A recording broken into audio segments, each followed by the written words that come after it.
Welcome to the Dean Blechman Show, live from Long Island. Free-flowing talk with a charismatic, down-to-earth host. Join Dean as he interviews and chats freely with his guests, ranging from superstar athletes to politicians, industry titans, and everyday folk with fascinating life stories. Dean educates, entertains, and most of all, touches people's lives. You're listening to the Dean Blechman Show, live from Long Island. Hello, everyone, and welcome to the Dean Blechman Show. This is your host, Dean. We're here in the studio today. It's a beautiful fall day out on Long Island. The sun is finally shining. It's been a week of rain, terrible weather. It's beautiful in the 50s here on Long Island, and happy to be here to do what I do every day, and that's this radio show and to speak to the world. So here in the studio is my friend and colleague, Scott. Scott, how are you today?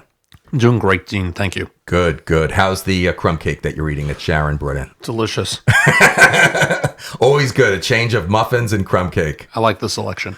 Anthony, how you doing today? What's going on, guys? Yes, that crumb cake was off the hook, and that pretzel pizza thing that you got, the chocolate and the caramel and the peanut M&Ms. Whoa, wow, man. does she provide snacks for us? Never go hungry in the Blechman house. Let's go over to Ria in the UK. Good afternoon, Ria. Hi guys, thanks for having me, and I'm a bit jealous about all the lovely food that Sharon gives you and I don't get any.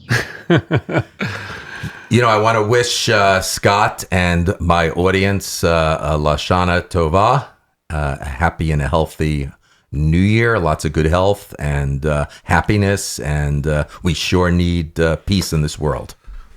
So Lashana Tova. Thank you very much, and to all our listeners and people around the world, let's just have a nice, peaceful, and happy year filled with blessings and understanding for all.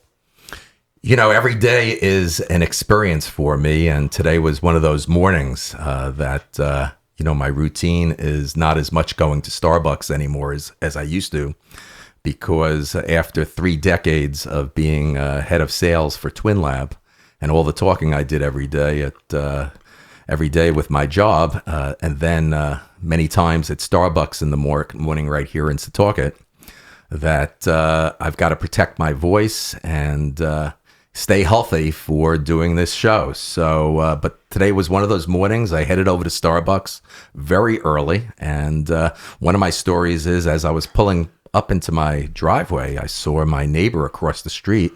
Garage was open.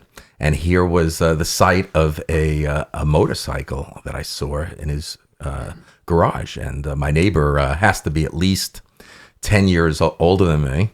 And I'm coming into the house. And as Sharon always does, you know, our house has these 2 big doors that have clear glass windows, pane windows that are right next to the doors. And my wife of 35 years and living in this house, what she does extremely well is she keeps me very updated on extreme weather reports, whether it's a hurricane or a tropical storm, or whether we're going to get dumped a foot or 2 feet of snow.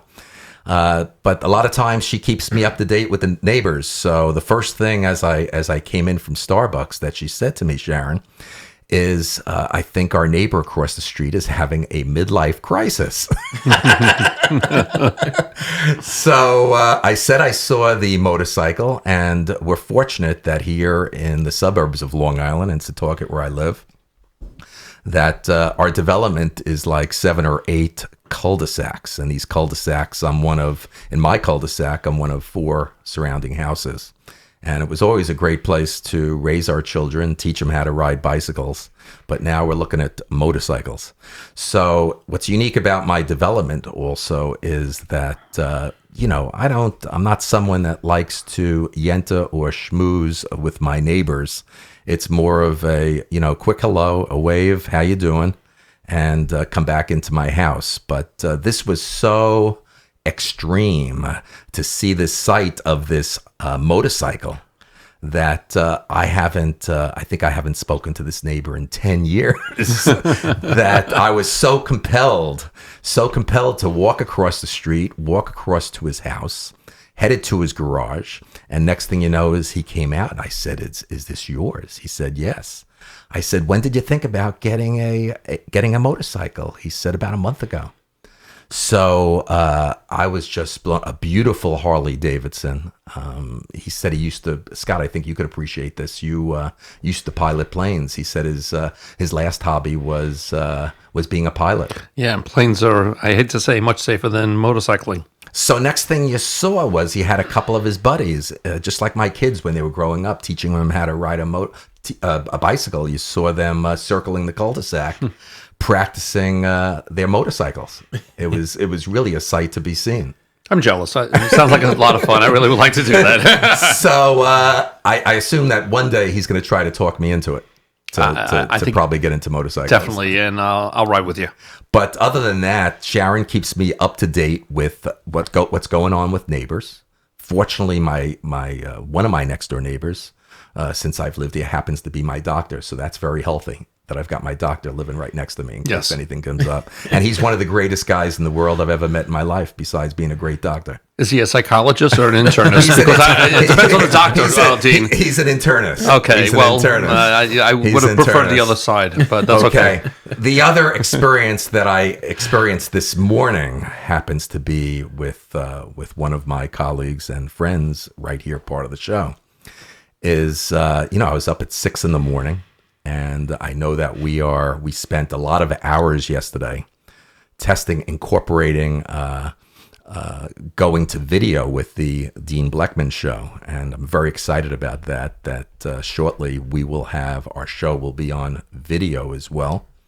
And it's a lot of work that we were doing yesterday. And I know that at one point, Rhea and both Rhea, about what happened today in regard to the video being incorporated, that Rhea had said, Anthony, why don't you tell Scott to bring those lights that'll give us better lighting on the set.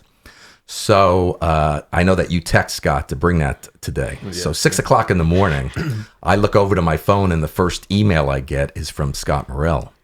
And it's Dean, how do I dress today? How do I look? What do I do? It's not about vanity. Okay. I just didn't know if we were going to be filmed. Suits and ties on the Dean Blechman show. Suits and ties. So I had to say, Scott, just hold on, okay? Going to video doesn't mean flipping a light switch and it's lights, cameras, and action, and all of a sudden we're going to be on TV. I said, we have to do a couple of pilot runs. The lighting has to be tested. There's a lot of things that still have to be done. Aesthetics in the room. That I promised him that Sharon would in the future, if needed, if he's that vain and it's necessary, she'd be happy to have her hairdresser and everything, all the staff that's needed here to make sure he's looking good. What's Scott? I found the oddest thing. You're speaking about 6 o'clock in the morning. I wake up into a Skype message from Rhea. In her British way, she talked about, I can't remember the word. I had no idea what that meant, but I finally figured out today that she wanted us all dressed up in Speedos. And that was kind of frightening to understand. And with the Dean Blechman logo in the crotch area, it was really disturbing, Rhea. It's fine. It's called budgie smugglers, guys. That's what they're called, budgie smugglers. Okay, we don't have that here in the United States. Yeah, thankfully. I do have a couple of Speedos though. I do have. You do? Yeah, okay, all right. But that's for Diane to know. But as I want everybody to know that it's not just being the host here, that there's still a lot of behind the scenes challenges that take place. That there's coordinating, there's scheduling, there's producing. There's a lot that goes into this, and one of them is obviously making sure that my friend and colleague Scott looks good when we go video. We even had some technical problems today. I think maybe we can go over to Rhea and she could share some of the technical problems that we had today. Oh, that makes it sound like it's my fault, and it's okay. No one's pointing fingers. We had to go at video. We run it up yesterday. We did a pilot, and it was kind of okay. It was all very quick. And then we've come in to do the radio show. Dean took the decision to say, we're not ready for video. And I think he's right. We're not ready for video. The boys haven't got their budgie smugglers ready. They haven't got their makeup ready. They're just not quite ready to do this. And so the decision was made by the boss there to say, look, we're not ready to do that. That's fine. But in turn, as loads of more stuff was plugged in, it overrode a lot of the equipment that's running at the moment. So the recording didn't come out. So Dean was extremely deflated at 36 minutes into the recording that we've just come off, which was an hour 20 long, that the faders weren't up and it wasn't recording. So here we are on a second take. So that's the way the story goes, guys. Rhea, I just want to let you know that that was Scott's idea to throw it over to you. well, in all fairness, I suffered also today because I got that message about no video early, a little bit late, and I couldn't reach Dean at the time, so I had to play it safe, and I wore a very, very heavy sweater in 70-degree weather. So thank God I have a T-shirt now. It has been ripped off, but it was a beautiful sweater though, buddy. I listen. If I'm going to wear a sweater, it has to be at least a little bit stylish. But I'm still in briefs, Rhea, just to let you know. Ripped off sounded a bit rock and roll, Scott. It was such a nice day the other day with Rosh Hashanah holiday, having my whole family here. It was really a special occasion. My brother Steve, sister-in-law Elise, and Jenny, Brian, their children, Olivia, Rowan, and my kids, and Allison, Jared, and his lovely wife, bride, Alexa. So we had a great family Rosh Hashanah holiday dinner. Sharon cooked unbelievable food from chicken to great brisket, Swedish meatballs. Anthony and I have not eaten lunch yet, so this is very tough to take. The great string beans with carousel of onion strings and the classic sweet potatoes with marshmallow. I can go on. Chopped liver. Scott, you would have loved it. I hear Anthony's stomach grumbling as the microphone's not picking up. That's because you ate all the muffins that Sharon put out, and you left me with the crumbs. How can I resist? When it became dessert time, we played the show we did with when we called up Mom randomly on Monday. Great show. Which was the pre-presidential debate. It was the pre-debate show of the presidential debate. It was right before it. And we thought it would be timely to call my mother up to get her views, and she was quite animated. Can I ask you what type of cars were pulled up around the Blechman household? What nationality of cars were they? I think it was Audis. Audis, BMWs, Mercedes. BMWs and Audis and Mercedes. Yeah, what is it with Jewish people that seem to buy German cars? I think there's something psychologically perverse about that. But let's continue another time. Okay, so when it got to be dessert time, we played the show, which is, for the listening audience, if you haven't heard it, it's show number 21. If you go to the Dean Blechman show on YouTube, it's quite a show where we called Mom up, and I'll never. Everybody just was laughing, and it was so inspiring that to hear my mom, 89 years old, with the cognitive function she has, that she was so right on. Even if you don't agree with her political opinion, who she's voting for, which obviously, if you want to hear who she's voting for, you'll have to listen to the show. But it was just brilliant, and it was very a lot of humor, and everybody really, really enjoyed it. It was something else. Probably one of the biggest laughs we had is that Mom had a classic line in her show where, when I was going to send it over to Rhea to talk, before Rhea had a chance to talk, and I was sending Mom over to Rhea, she said, "Boy, it's a great thing that you don't get a chance to vote in our country." Whew. Scott, how make a difference? Scott, how was your holiday? Thanks for asking. This was really a special holiday for me. I have a first cousin. His name is Spencer Tunick. It's my mother's sister's son, so it comes from the Morel lineage.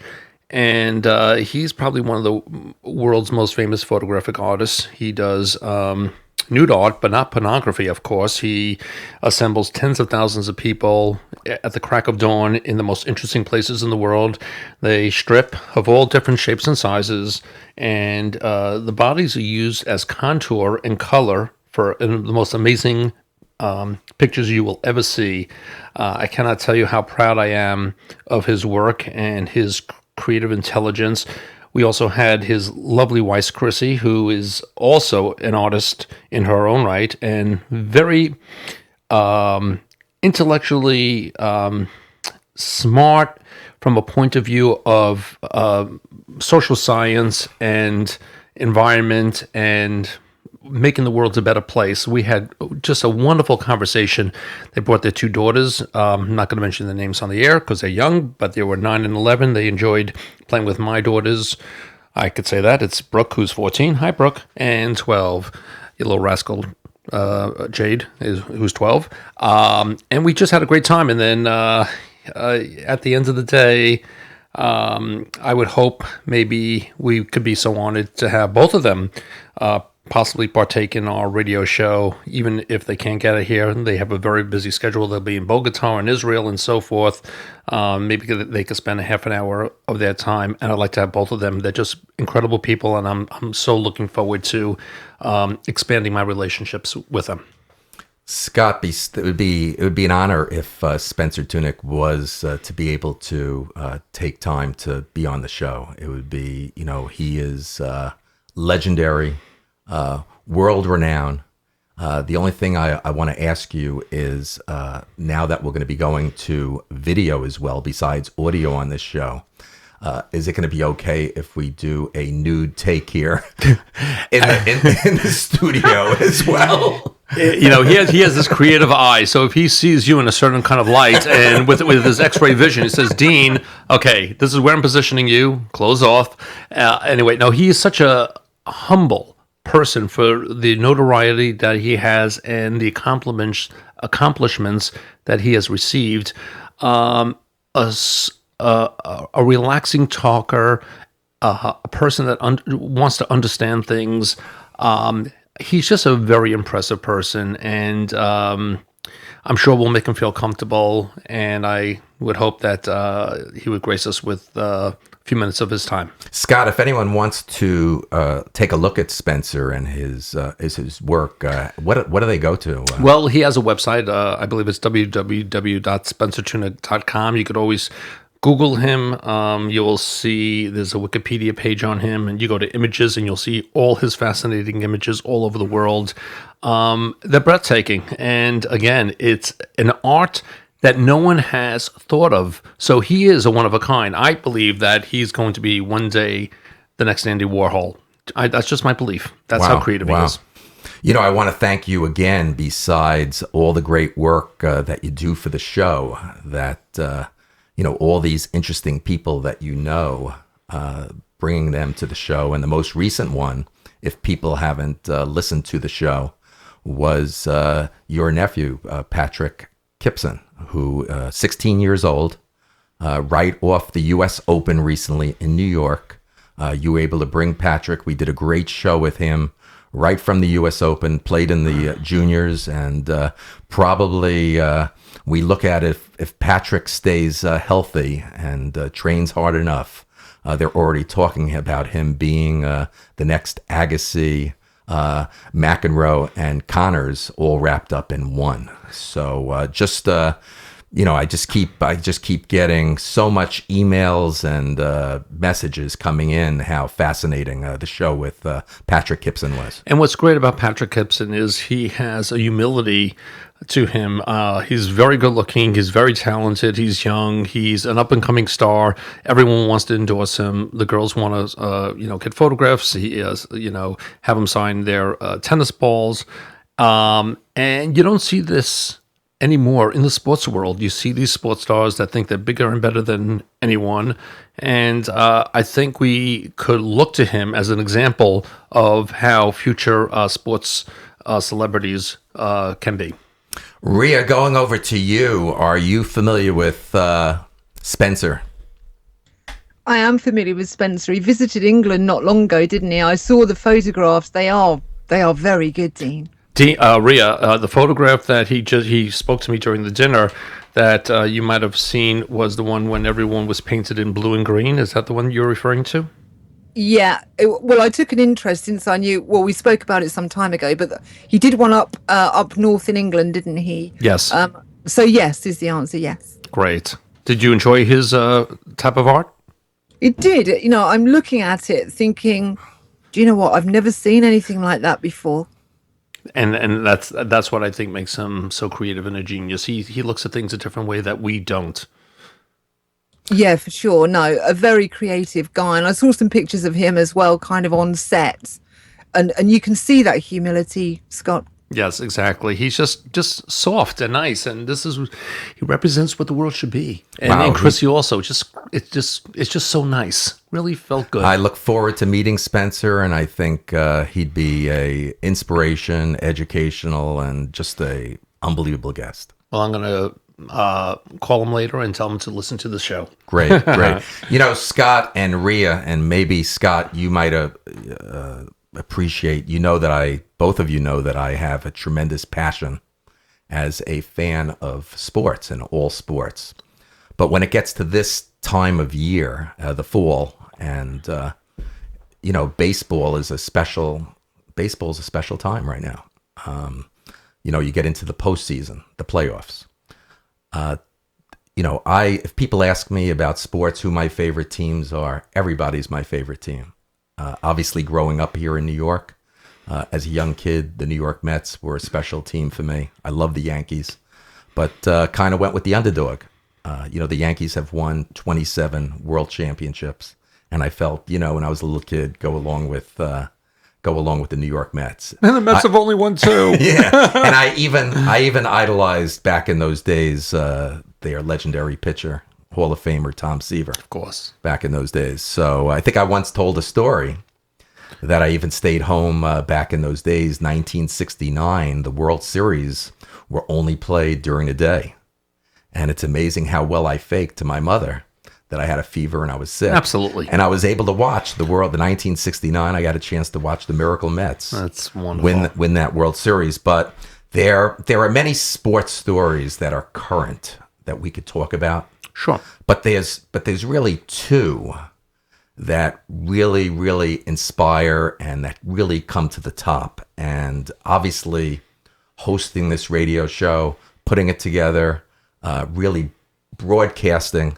There's one that really sticks in my mind, that the legendary broadcaster of the Los Angeles Dodgers, Vin Scully, this past Sunday, in San Francisco against the San Francisco Giants, retired, did his last words of broadcasting after 67 seasons between the Brooklyn Dodgers and when Brooklyn Dodgers moved over to L.A., that he was the voice of the Dodgers. I mean, I remember when Vin Scully, not only how he would articulate, but people, whether you put on a Dodger game or you were at a Dodger game, people... It was, sometimes it's about the team, sometimes it's about particular players that were legendary, but Vince Scully was the top of his game and a legend in broadcasting for so many years, 67 years at the age of 89.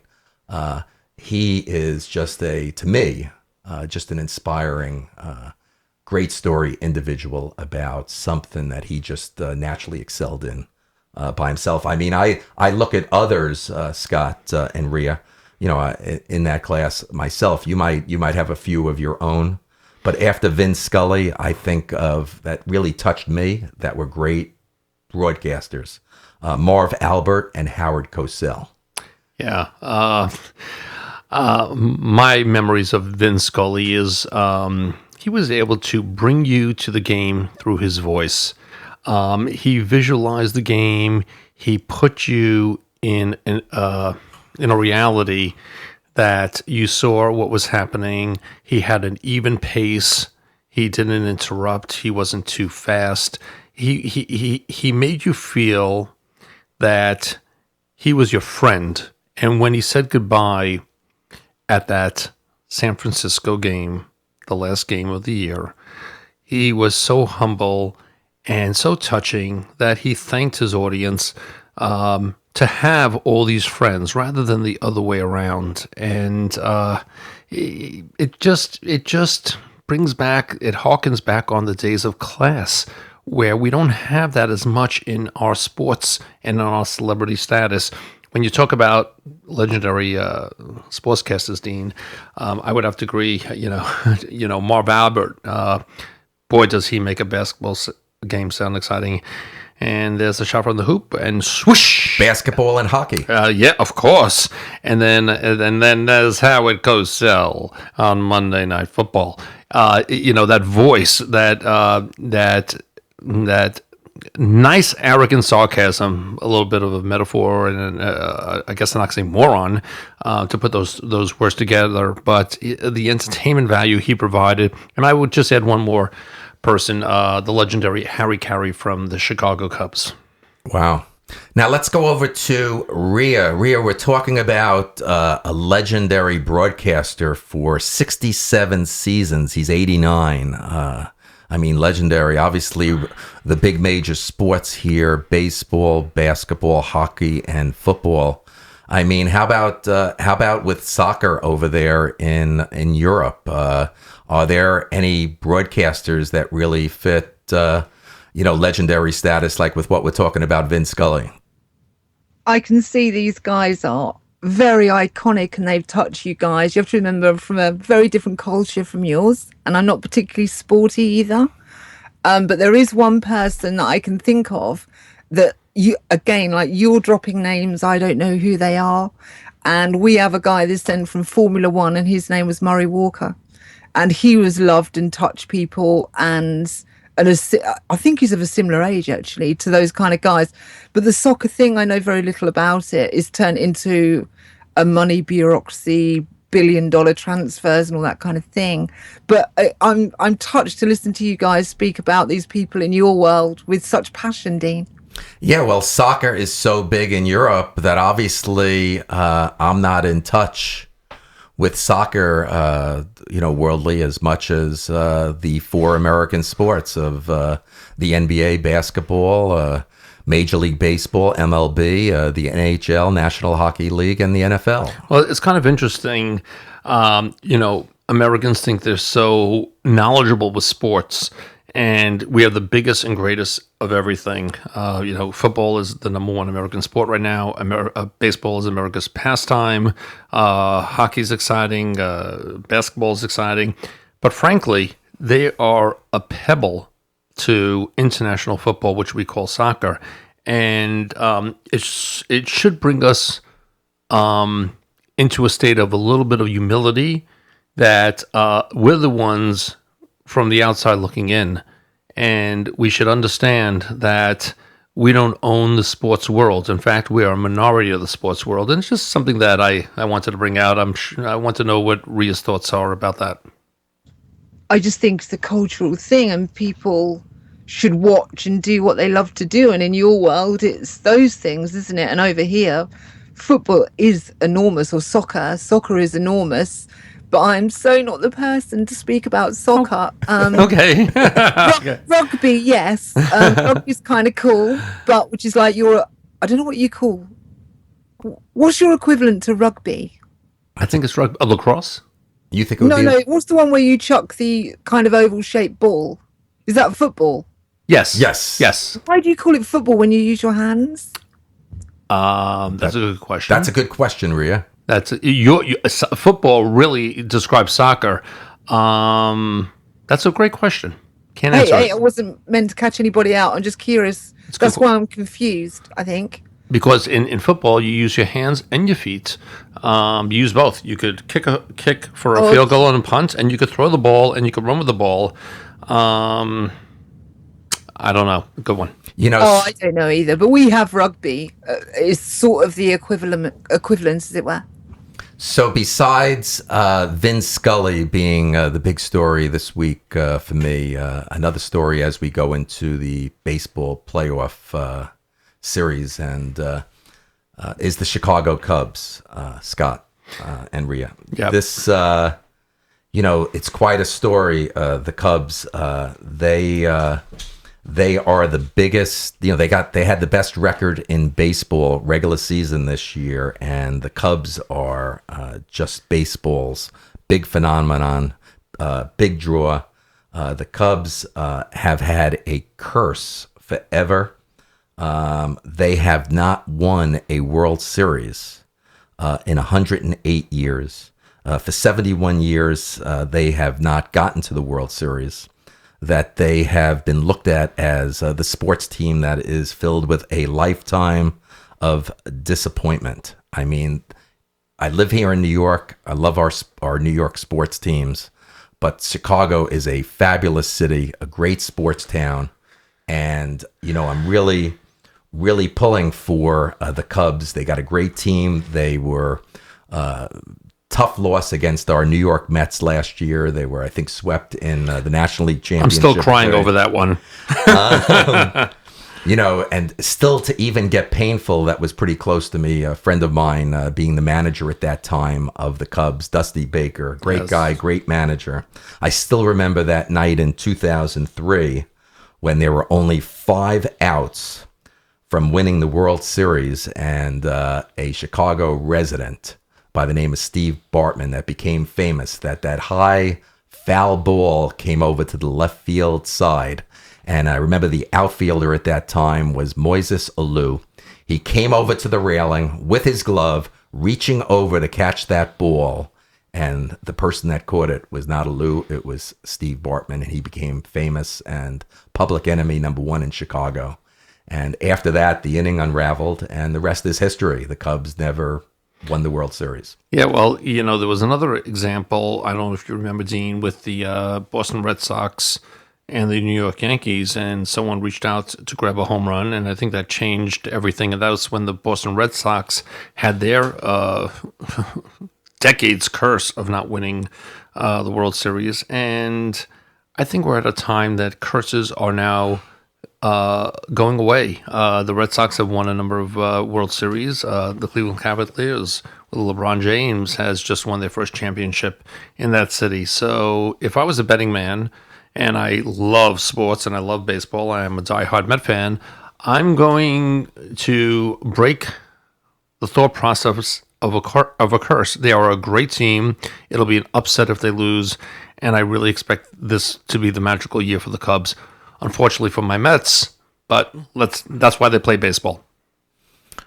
Rhea and Anthony, you know what I like so far? That we're into this show a half hour already, and we haven't even discussed, nor are we really going to discuss politics, because that vice presidential debate, I'll take a word out of my mom, Dean Blechman's dictionary.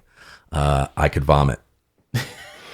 Well, I told Scott that today before we started, we're not getting into any political conversation, because him and I are going to have to turn the camera on over there and square up. He may be a little taller than me and have a longer reach, but I think I'll take him down. You lose me when the first 10, 15 minutes, you've got someone that you got a candidate or candidates, and everyone's yelling and talking over the other, and not giving the other one the finish, and the moderator's not controlling that. So once that began, it was too much of a circus for me. Rhea, what do you think of that? What took place?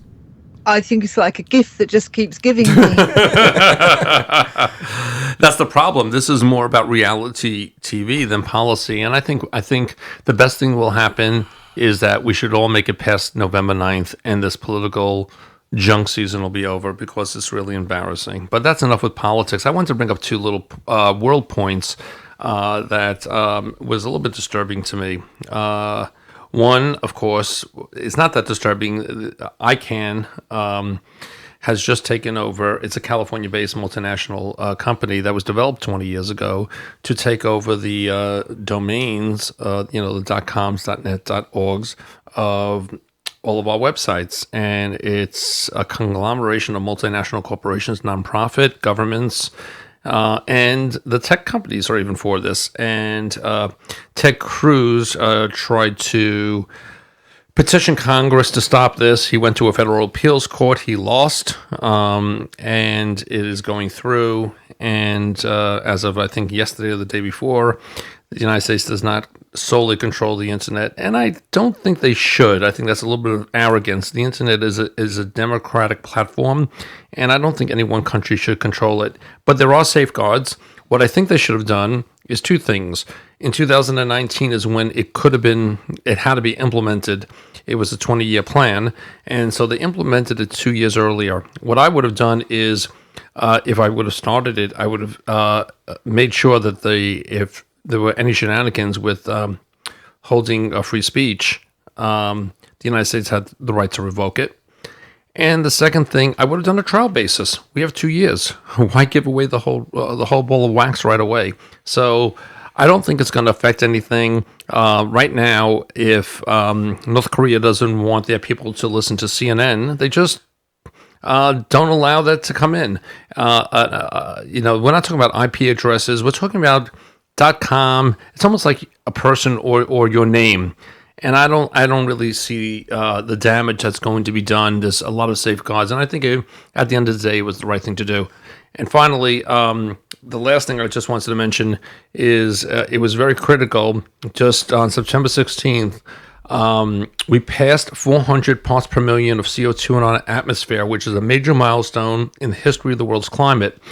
We will not go back for decades, and the real issue is that since the Industrial Revolution, the climate has increased 1.8% Fahrenheit. The doomsday scenario, just so you know, we're now close to 2. The doomsday scenario is 3.6% Fahrenheit, which is 2% Celsius. The good news is there is still time if the world cooperates to bring this together and to try to reduce CO2 gases. And this should be really discussed amongst politicians and in the UN, amongst the world. This is a very serious subject. Wow, Scott, that was powerful, very powerful. And now moving away from me and my sports area, we're going to go to our colleagues and friends. Let's go over to Rhea. She has, I'm sure, something first to say about this, and then we'll after Rhea, I'm sure Anthony will have something to say. Rhea, you there? Yes, I'm here, guys. On the ICANN thing, I see what you're saying, Scott. Is all ICANN does is marries the words to the numbers. It's just a phone book. So is what ICANN can do, if they chose to, is to do a global blackout where, for example, Korea couldn't do that. They could black it out on their own shores, but they couldn't do it globally. But if ICANN became corrupt or became under tension or duress, ICANN has the ability to remove it from the register. So that's the difference. And it's quite a significant difference, but I don't see anything happening overnight at all. And whether it become corrupt, well, your guess is as good as mine. And on the lockout with the pollution, that is kind of going a million miles an hour the wrong way, isn't it? And I think the world is under so much tension. People have it's come off the priority list, as it were. And my last one is, Dean, when are you going to get a motorcycle?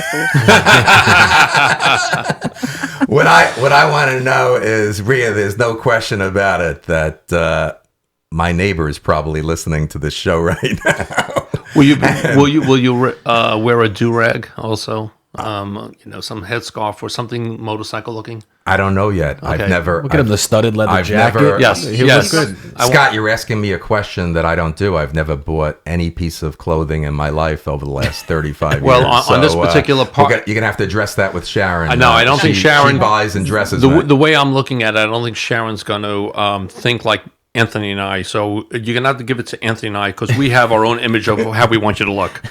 But there's no question about it, Rhea. This neighbor is definitely going to knock on my door and ask me to become part of the fraternity of his friends out there and start circling, buy a Harley and start circling in the cul-de-sac. So the other big question is, Scott, do we get Sharon to ride with me? Yeah, get one of those little sidecars. Little sidecars, and It could be difficult just getting her to put the helmet on. She's definitely not riding it with you. How about you, Rhea? Are you into riding motorcycles? Yeah, I like the sort of sexy guys that ride them if they've got it going on. Yeah, I do. Yeah. Well, there's no question about it. I'm going to be very sexy when I start riding the Harley Davidson motorcycle. So what I'm gathering is Rhea doesn't necessarily get intrigued about the motorcycle itself, but the man on the motorcycle and what sexual provocations that brings out. Is that a fair assumption? How concise, Scott. It is very, do like a bad boy in a leather jacket, whether he rides a hog or an Indian or drives a Charger. Rhea, years ago, you would have loved this. When I lived in Wisconsin, I had my first motorcycle. I had a little Kawasaki Ninja 650, and it was a wealthier neighborhood, so a lot of older people were the youngest people on the block. So just to piss everybody off, because I was like 23 and arrogant. Now I'm 29 and arrogant. But I used to take it out every morning in my underwear at about 8 a.m. and just speed up and down the throughout the neighborhood and just drive around on a Kawasaki in my underwear. And yes, that's a true story. My ex will verify that. I could see that, Anthony. I could see that. I'll bet you if we called my mother up right now, she'd be into trying out the motorcycle. I'd love to see that. She definitely would be.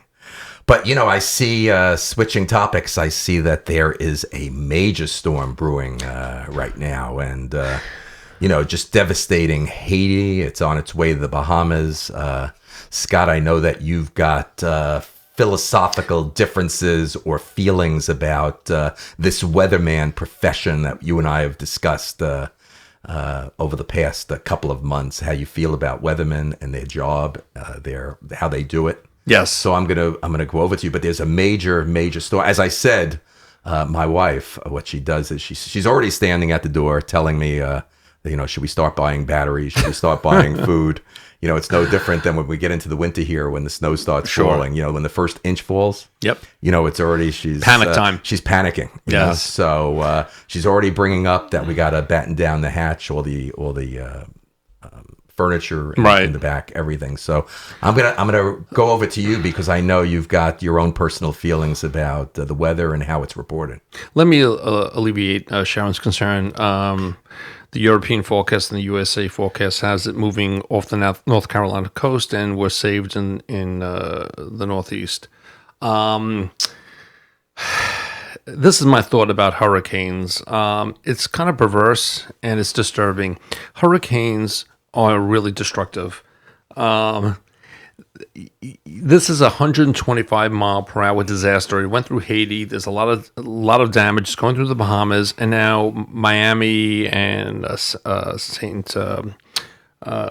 Paul, Port St. Lucie and Palm Beach County really is under the gun, and this is serious. But when you look at the weather forecasters, they come in because it's their time to shine. They have a blow dry hair. Someone's putting a lot of Aquanet on them.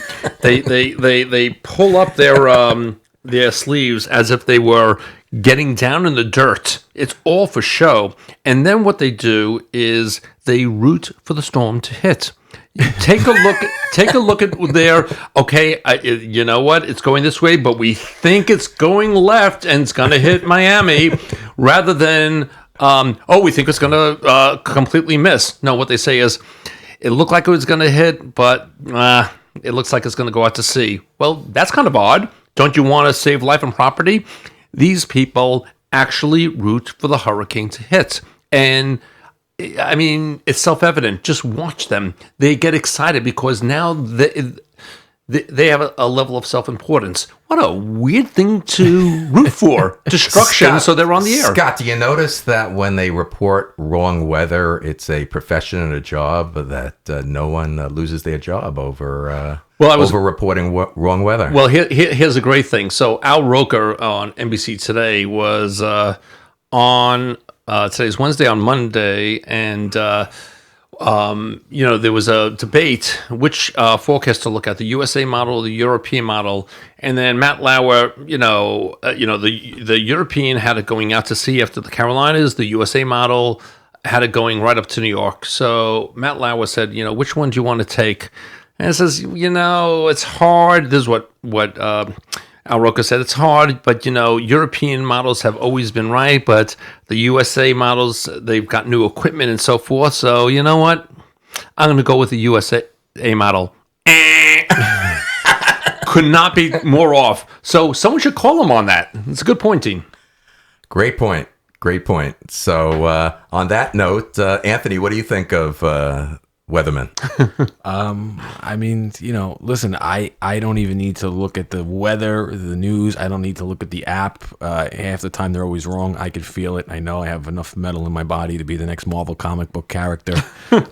So I can tell you when it's going to rain, usually somewhere within 4 to 12 hours before it rains. So, Wow.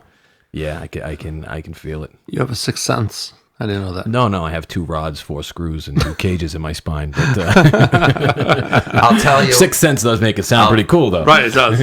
Ria, what do you think of this topic, weathermen? Yeah, I think it's the same world over there. I think it's seen as a stepping stone into bigger things, isn't it? So, as Scott says, if they get a chance to shine or sensationalize something, they take it because, I don't know, it gives them an opportunity to big things up American style, I guess. Exactly right. You got it right on the bullseye. I'll tell you one thing. The retail community loves it. They are great for increasing retail sales, increasing revenues. I mean, people are already clearing out Lowe's, Home Depot, all the supermarkets, everything they could get their hands on. They're clearing it out already. Dean, there is a huge industry in panic. Really, there's a huge industry. I mean, I looked today on the news, and Publix in Florida, there is nothing on the shelves. It's like, there's going to be an earthquake that's going to destroy everything, and there won't be any water deliveries, and the Florida will be walled off. And I mean, the exaggerations that go on in the panic. What is interesting to take notice of, and I'm not very, very religious, more so spiritual, but I'm sure you guys could at least see this, whether or not you agree. I would say it's fair to say that there's been a tremendous increase in weather activity, whether it's seismic activity, earthquakes, hurricanes, massive flooding all over the world, especially over the past 5 years, maybe 10 years, as opposed to maybe the last 30, 40, or 50 years. And it's interesting to note that for people that are biblical, and I'm an eternally optimistic person, and I'm not hoping for the end of the end times, but it seems that the crazier the world gets and the more tumultuous things become, that the more Mother Earth is showing her aggravation with us and with society and what we're doing. But Anthony, can't you turn that the other way? Let's say you're agnostic, atheist, and just a scientist. Wouldn't that validate that we have global warming? Well, there you go from a scientific perspective. But I just think that there's a lot of dramatic weather changes across the world that weren't as common when you look at the size and the magnitude of these storms. And I think, someone somewhere is punishing us. I'm going to ask you a philosophical question. So is the answer to stop wars and come together and pray? Is that the answer, or is the answer to look at the science and deal with that? What would you suggest? Well, I mean, I guess it depends on what you believe in. Regardless of whether I believe in God or global warming, I think everyone should stop wars, and we should come together as people and accept one another and, pray for good things. Agree. To stop global warming, I just think that's a stretch. I mean, the Earth's been heating up for thousands of years. I can't see the powers that be sacrificing industry and oil production and manufacturing and pollution for the sake of trying to save the world. I don't think many of them even really care about the world because they care about the almighty dollar. That's correct. So, at the end of the day, I guess what's really the most important point to take from this is that you never know what's going to happen. You never know what natural disasters may take place, and you don't know if we're going to be here tomorrow. So we really should live every day like it's our last day, love everyone around us, tell the people that we love, that we do love them, actually say it, and then live our lives to the fullest. Great said, Anthony. To go more on this topic, we're going to one day have a featured guest here on the show that grew up right here in the community, in the Three Village, Setauket area, went through the same high school with my kids, Ward Melville High School, and it is a major weatherman in a major city in the United States. I don't want to say his name right now, but he's going to be a guest on the show, so we will address this whole thing with weather and weathermen. He's going to be on the show. I can't wait for that. Okay, so switching topics, and there's just one more thing before we round up, bring the show to a close. And I'm only bringing it up because it's a little bit, it's bigger than a sports related story. And I really wanted to throw it out there because, when I had my family over for holiday the other night, even my son Jared said, "Dad, it's still big. It's still a big story that's even becoming internationally." And that is surrounding all the news still around the San Francisco 49er football player, Colin Kaepernick, with his protesting oppression against minorities. It is a bigger and bigger story that is escalating around even down to high school levels with sports, where kids now are not standing for the national anthem. It is a major story here in the States. It's got to be reaching internationally. And I just this is my last topic to just go around how you guys feel about it. You want to start with Anthony? I mean, listen, you either respect the country or you don't. If you don't, get the hell out. That's my take on it. Okay. I have a little different point of view. I first think it's the right thing to do to stand up and salute the flag.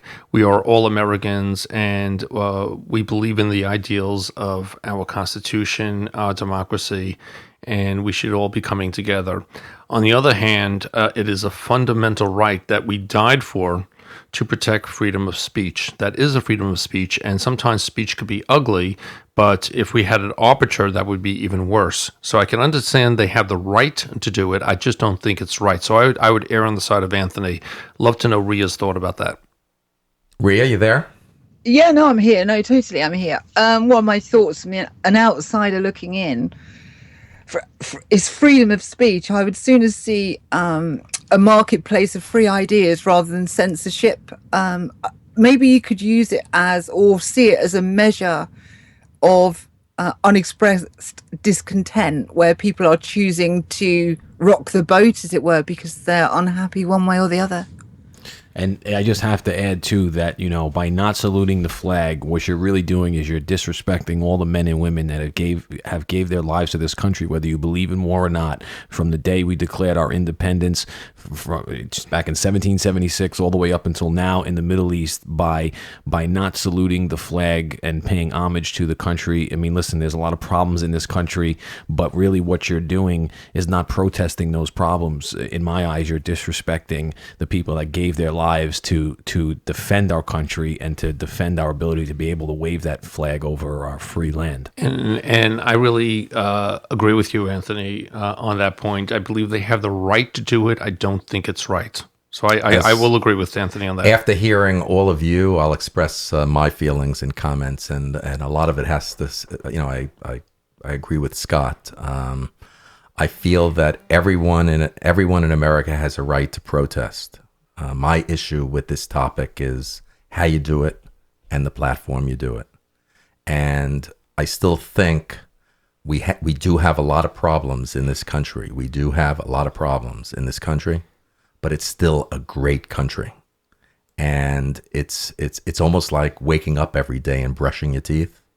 It's such a culture for years and for decades and centuries that at sporting events, we all rise and we put our, we respect the flag and we respect the country. And as Anthony said, the military and men and women that have fought for this country, that, you do have a right to protest. I just feel at an event like that, show a little bit more respect, and there's got to be a way, another vehicle, another way that you can show you're protesting. Yeah, maybe outside the football arena and do it in a different area. I believe that you're so right. It's a sign of respect, and it's a chance for everyone to come together as one America when you do that. And isn't that what we really want? Right. Amen, brother. So on that note, does anyone else have anything they want to close with before I do? We're good. Ria, you good? Yeah, no, I'm good to go, darling. Scott, are you good? I'm good, thank you. Okay, I see my neighbor pulling in right now. I'm looking through the window and I see him pulling in with his Harley Davidson. And when we wrap up this show, you know what I've decided? I'm not going to wait until he knocks on my door. You're going to knock on his? I think I'm going to knock on his door, and I'm going to ask him, can he take me for a ride on his new Harley Davidson? It's beautiful out, so today's the day. It's a beautiful fall day, today's the day. and that's what I'm going to do. So on that note, I want to thank Scott, Anthony, and Rhea, as always, my friends and dear colleagues of the show, and the value and help you've been to put it together. I never forget it, and I appreciate and love all you guys. To everyone, my audience, as I said, happy and a healthy New Year to everybody. And I just want to say that we want to hear from all our listeners. Listeners can reach out to us with the free text number. For U.S. residents, it's 631-372-8849. That's 631-372-8849. We'd love to hear from all of you. Include your name and location, and we will mention you on the show. Please don't forget to like us on Facebook and to hit the subscribe button on the show's YouTube channel. If you would like to leave a comment, use the box below. If you would like to share your story or any ideas you have, and you'd like to be a guest on the show, please go to deanblechman.com and email me directly. I would like to thank all of my listeners for being with us today. From all of us at the Dean Blechman Show, have a great day. You've been listening to the Dean Blechman Show, live from Long Island, New York. From all of us here, we'd like to thank you for tuning in. We look forward to hearing your comments via Facebook, Twitter, Skype, and email. And don't forget, you can visit the webpage anytime for the up-and-coming guest list. From all of us here, have a good evening.